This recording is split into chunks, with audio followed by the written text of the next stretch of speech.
Okay, 746 on the bottom. One should not neglect from delving into, he says, contemplating them, and to delve into all of them. You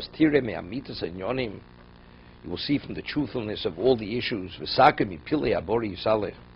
and you'll recognize from the wonders of Hashem, which over an extended period of time, your foolishness and your blindness. The hearts of the wise have eyes. They see what the fools don't see.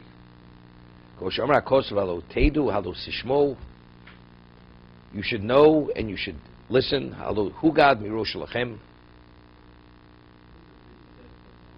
Which one? No, it's as it said. No, it's not Chazal. Not Chazal. It's like it's a dictum. It's a saying. Don't know. It says, the hearts of the wise have eyes.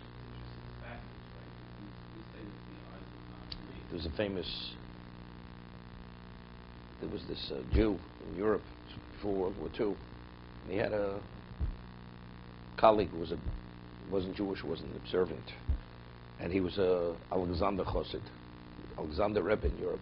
He had 1 million Chassidim before the war. They were all killed, murdered by the Nazis in Poland. And he always extolled the Rebbe, this non-religious colleague of his, or whatever, and spoke about him being unusual and exceptional. This is what it was, an ancient, backward, archaic rabbi. So finally he brings him to the Rebbe. He sees he's a man, he barely could see, and he barely could walk. He says, man, you speak about him, there's nothing he doesn't know. He says he may not be able to visually see beyond his nose, but he knows what's going on the other end of the world. That's what the Chassid said to his non-religious, secular colleague. Stand. The hearts of the wise see. It's not the eyes that see, it's the hearts that see.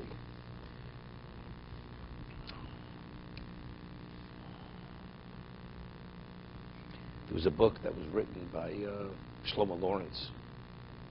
He passed away. He was a member of Knesset when the State of Israel was founded. He wrote about the Chazon Ish.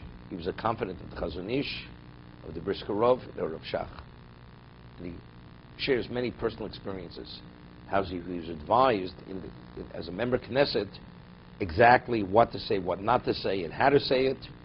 And it's amazing, bring certain things there from the Chazon Ish and the Brisker Rov, how they wanted him to do certain things. The secularists, as a member of Knesset, and the Brisker Rov, showed him exactly how they want to actually put him in the position to compromise his integrity and everything else, every step of the way. We're going like 100 steps into the future.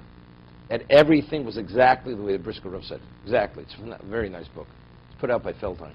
It's worthwhile reading. It's beautiful. First volume is the Chazon Ish and the Brisker Rov. Very good book. If you read Hebrew, it's better in Hebrew than in English. Yeah, it's written initially. He wrote it in Hebrew, but then it was translated into English. He himself was a phenomenal genius. This Lawrence. Barbov Esrim. What's the 24th issue that one has to focus on?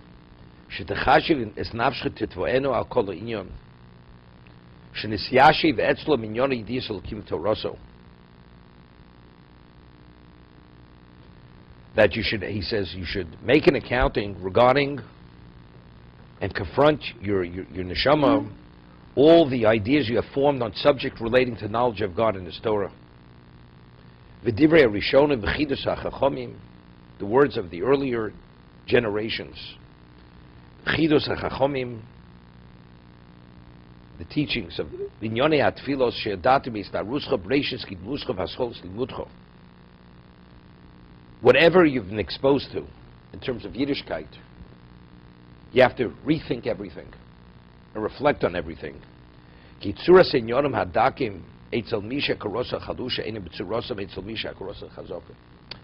the same thing as he said in the previous regarding nature.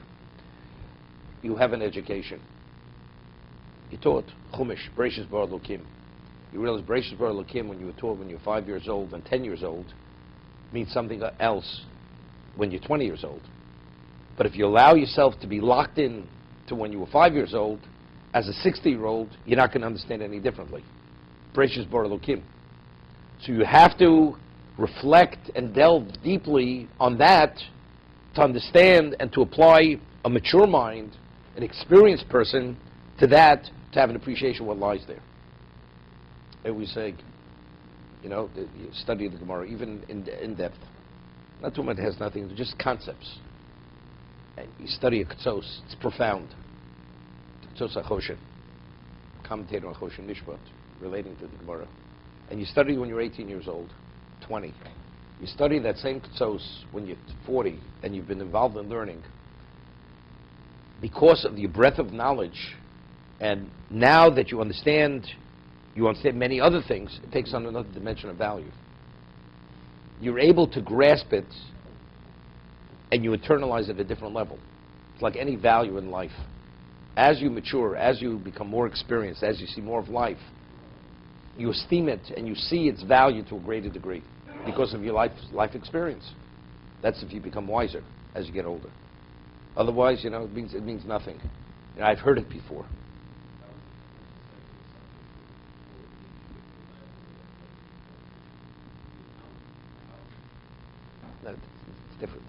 It's different.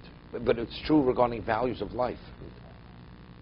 The other subjects, there is a difference. But in values, values the same thing. Right? A certain value. You taught a value as a young person. And you didn't appreciate what the value was. So, well, you related to the value. But as you get older, you see the value of that value, how special it is. And that really kept you going, and you were able to do many things and now you appreciate even the greater that value. I'll give you an example. Study habits. The person has good study habits. To be able to be focused and not to be distracted, if you were conditioned to have good study habits, and only after you've benefited from that habit, from that conditioning, only now you see its value. And you appreciate it to a greater degree, continuously. But when you want to impose it on you, I'm using the word impose it on your child, the child feels, you torture me. What are you doing to me? Here I want to be free, and you're trying to lock me in. Because the child is not conditioned, and then the child's not be able to develop and maximize on his ability unless he has this particular habit, which is the conditioning.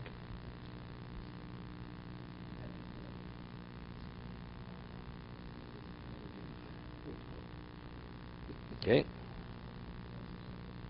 There's an expression. You can't teach an old dog new tricks. You ever heard that? Okay? That's also the word of the wise.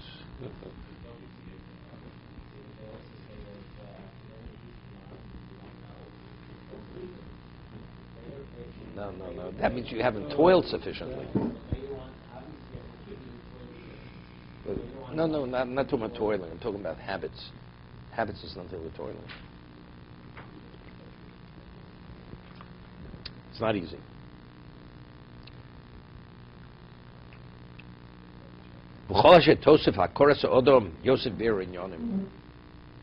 Many years ago, there was a certain person, and he spoke in the shul. I'm not going to identify the shul. Rabbi in Manhattan somewhere. And he spoke about his odyssey in Torah. And a certain person Yadav Ram was there, and it related something to my background. And this person, he left the yeshiva in Baltimore when he was about 13 years old. So now, as an adult in his mid-40s, lectures are going back when he was 12 years old. It says a 40-year-old or 45, it's through the eyes of a 10, 12-year-old child. And he's depicting all his experiences with a 45-year-old mind, the experiences when he was 12 years old. So this person brought me the tape. I listened to the tape. It was just, disgraceful. It's like, it's like a 12-year-old child meets Moshe Feinstein, and he says, well, when he stood up against the wall, he was only 4 foot 11 inches. And me, as a 10-year-old, I was nearly as tall as he was. He wore a black coat, and I wore a green coat. So what's the difference between the two of us? What does he understand? So he hasn't been exposed, and now he's 45. So what's his recollection then? Same recollection. So now he'd express it differently. So I called, Effie book called. I was upset. And he says, you should call him up and discuss it with him. So I called him up. And I said to him, I said, I listened to the tape. He said, yeah. And he says, I hear in your voice, I hear that you're upset with me. I said, I'm definitely upset with you. I said, as 45-year-old, you're speaking like a 10-year-old child. I said, it was a disgrace, a total disrespect. I said, how do you share with a nearly secular audience your experiences as a child where you didn't even understand what you were experiencing? And you left when you were maybe 12, 13 years old, and you were in 6 different yeshivas by the time you were 20. So what do you understand? Wasn't fazed by what he said. There was only one thing he agreed. He said something which was a disrespect to a certain person, because he made fun of this person who was a Gadol B'Yisrael, whose eyesight wasn't well. He had very poor eyesight. He could have said he couldn't even read the words before his nose. That's what he said. The people laughed, which was a disgrace. That he admitted. That he went, he crossed the line there. But everything else, but again, that's what he's saying over here. I learned that in Talmud Torah. I know how to pray. I know. What are you going to teach me? Could you teach me anything I don't know? Okay. Because he's still, his mindset, his mind and his everything, his relationship is no different than when he as he said, his mind wasn't developed. He had a weak mind.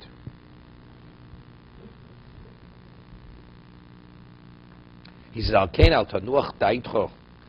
had a class many years ago. David attended the class. It was mostly South Africans. It was a Shirin Ramchal. And it was in a certain person's office, top floor, right alongside the chairman of the boardroom. And David's brother worked for this person. And the person, he poked his nose into the room while the shit was going on. So David Tessel says to him, Mr. whatever his name was, he says, why don't you come in? And he was smoking a cigar. It must have been about 16 inches long, this person. And he says, and he had it between his fingers, and he says, why don't you come in? He says, look, I spent 12 years at Ramaz. I know what it's all about. I have no interest. He walked out. Right?